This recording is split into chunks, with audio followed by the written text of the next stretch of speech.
Today I wanted to share with you something that I found when I was going through a lot of my older things that I had packed away for many years after my move from Florida to Utah.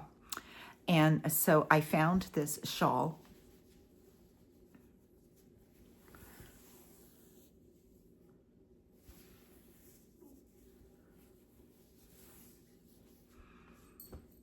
Let me kind of bring it back here more for you to see it, and then I'll bring it close up so that you can see it close up. So you can see the rickrack sewn right on there, and then some more rickrack on top of that.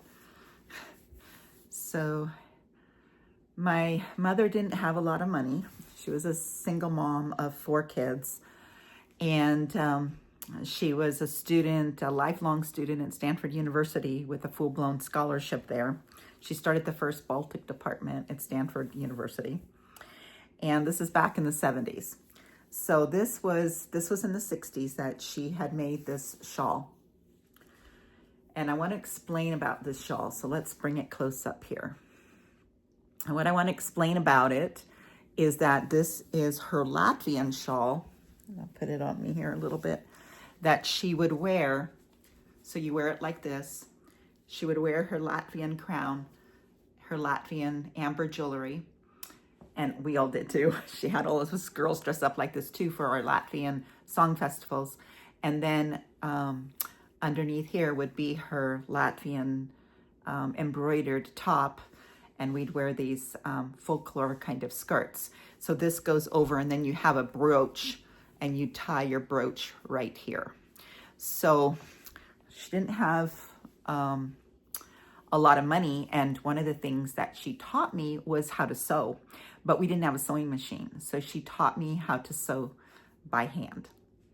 And so I wanted to share with you, and I'm gonna share with you what she did. So she was able to get at garage sales, she found things that were similar to Latvian styles. Now, Latvian style embellishments, of course, were a lot more fancier than this in Latvia when she lived in Latvia. And so anyway, we would all sit around, and me and my sister and I also made shawls like this when we were little with my mom, and she taught us how to sew. And I wanted to just show you. See the stitching? Can you imagine how long this took her and us?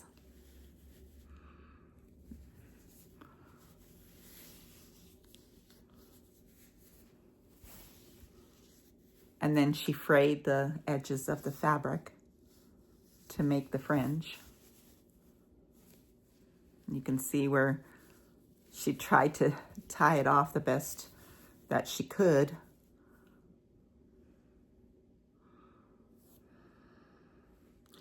What a precious piece of history. Number one, piece of history. Even though she made it in vintage era of the 60s, mid-century modern era, still, this dates back many, many years before that, even though she made it, obviously, in the 60s. But this is our tradition in Latvia. And so I just thought it would be really cool to share this with you. As if you have watched my journey video, if you haven't, please watch it. I'll link it in the description and also in the first comment, because this tells you the story about my love of sewing and crafting and journaling, but also of my history of how I started when I was 11 years old. And we would go to these Latvian Song Festivals. I should have gotten my amber so I could show you the amber. I have 1 piece of amber, 2 pieces of amber from my mom, that when they escaped from Stalin in Latvia, that they were able to take with them. So everything they had to just take with them, and they went on a boat, and they had to take the boat, a refugee boat, to Germany to escape from Stalin, who was killing everybody in Latvia. So especially their family, because my mother's family were landowners and business owners, so they had to be exterminated.